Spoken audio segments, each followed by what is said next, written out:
Different World Pharmacy, Vol. 4 Chapter 11. Alchemy Study Group and the Doubt of the Homunculus.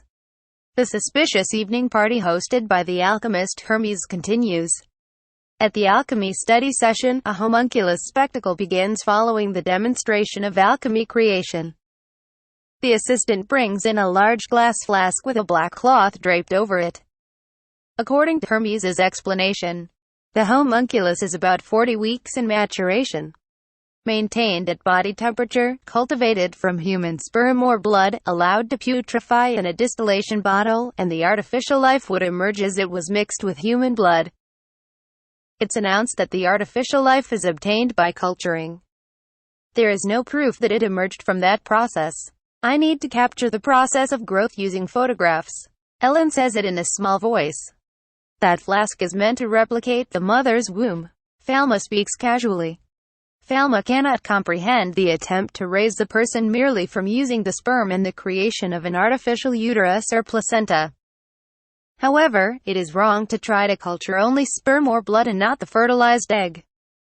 That should have been a verifiable case, but the knowledge of the human's egg is not known in this world. It is a discussion that the people of this world will doubt what they're hearing, as it is believed that women, like men, excrete sperms out of their vaginas. By the way, does Master Hermes have a normal human child?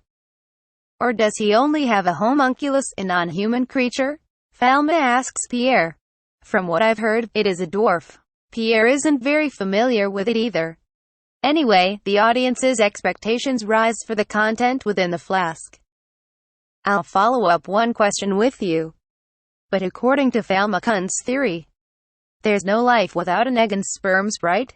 Ellen is a reasonably enthusiastic reader of Falma's medical and pharmacy textbooks, and she has gained various knowledge but not as much as Pal.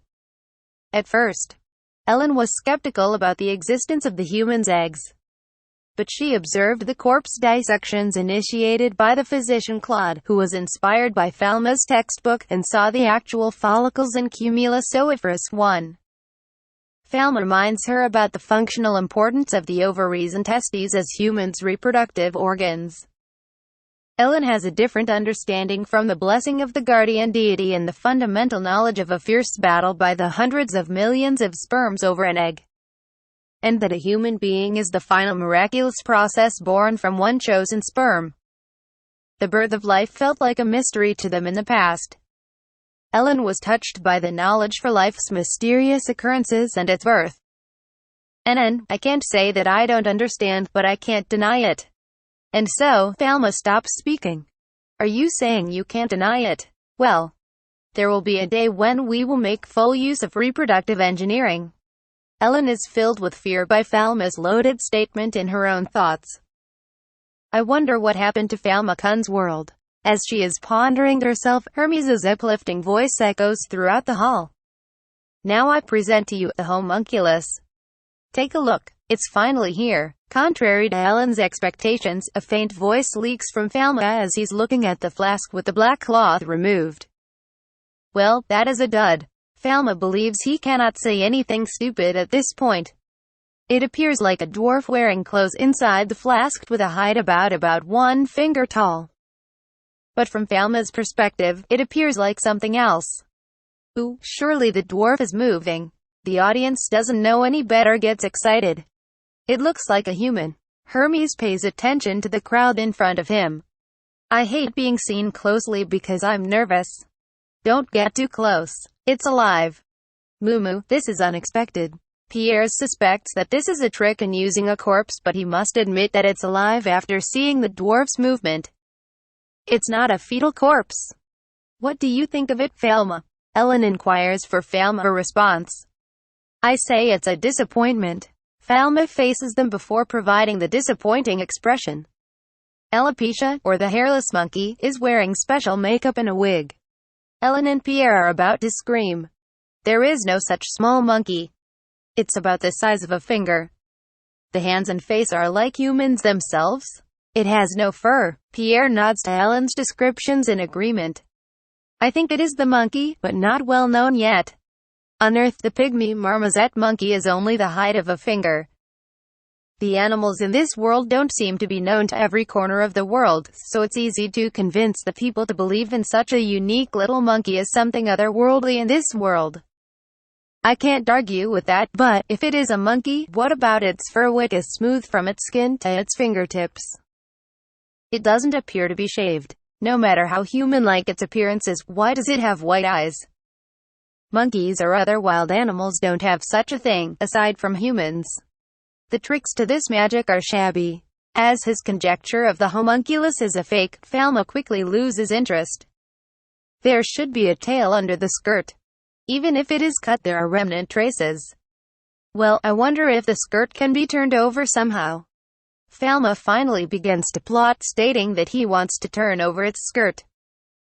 Falma admires that the legend of the homunculus can't be terminated because it's stated that it will die if it's taken out of the container.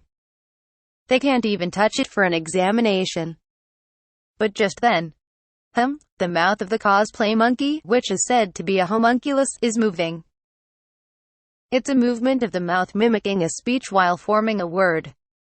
And maybe it realizes that others can't hear its voice from inside the flask. It breathes on the wall of the flask and starts writing something that looks like letters. Me, help this guy. Falma is terrified of the sight. Oi. Now, I think it's enough. Hermes drapes the black cloth over the flash to block the view. He hands the flask containing homunculus over to the assistant alchemist and has her lower the flask into storage. Just now, was it writing something? Falma screams at the hosting alchemists to stop them, but his voice is drowned out in the noisy crowd. The homunculus indicated it understands human language, but it appears just like graffiti. What was written? It seems Pierre saw the same thing. No, it made sense. Falma acknowledges the monkey is as intelligent as humans, believing that any common sense can be broken. Hermes didn't let him write to the end, as though he knew that this homunculus could write a human language. The monkey wanted to tell about Hermes and his wrongdoing, and it was asking for help. Then Hermes casually intervened to prevent it from telling its story. Falma has yet to know any of the monkeys on Earth that could write meaningful letters. Even on Earth, if you let a monkey make random letters on the keyboard using infinite amounts of time, it would probably produce meaningful words someday. However, it would take a tremendous amount of universal time for it to completely write meaningful words for just over a dozen letters. In other words, the words written by the monkey that disguised as a homunculus was not a product of chance. It's a strange phenomenon. Did it write something like a letter just now? It occurs that the crowd also noticed it beside Falma, the scribbing. Show it to us again. The guests that did not witness the event are excited by their curiosity when they hear the discussion and shout in unison.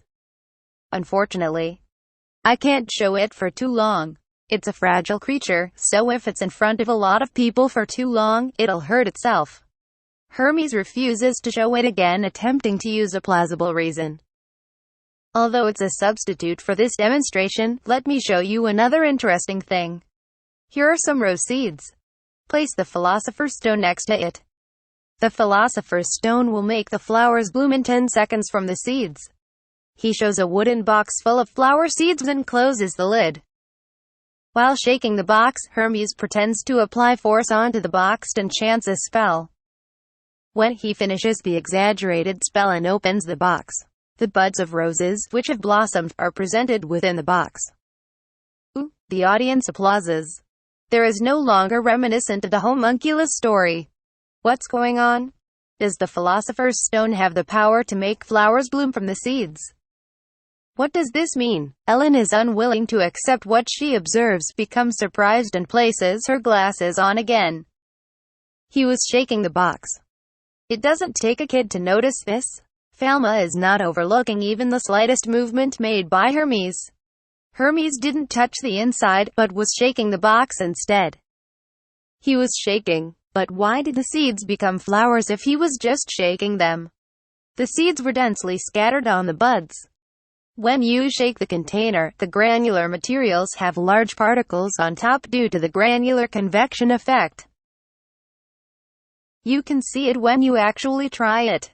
This is a phenomenon in which when you put particles of different sizes in a container and shake it, the largest particles gather at the top while smaller particles sink. That's what it's called, the Brazil nut effect on Earth. Brazil. What does that mean? Oh, there's no Brazil nuts in this world because there is no Brazil. Anyway, that's how it is. Falma cheats with a proper declaration. That's the selling point to finally push the audience to buy the Philosopher's Stone. Pierre wipes his cold sweat and says he nearly got dragged into the moment. There are several other exhibits, but none of them falls into the category of the elaborative magic tricks that can give rise to Falma's expectations through his observations. Hermes also exhibits off what is called a chimeric animal, and creates humorous stories about the hardships that lead up to their developments. A snake with legs and a double-headed snake. They are not chimeric animals, but how they were born. It's a kind of malformation that happens occasionally. Falma replies without changing his facial expression. He comments that the malformations are quite common in natural occurrences. I'm not surprised. It's a malformation I've seen before. The snake used to have legs. Opening parenthesis. Maybe they are collecting malformed animals. I think they have knowledge as a breeder. It is possible to realize that Hermes, from Falma's observation so far, is a person with some skills and knowledge. Falma-kun. A floating human body. Next, when the curtain opens, the female alchemist assistant who is hypnotized in front of Hermes is floating horizontally. Hermes reminds the crowd around the female alchemist during the demonstration that she is not suspended from the ceiling with threads or wires.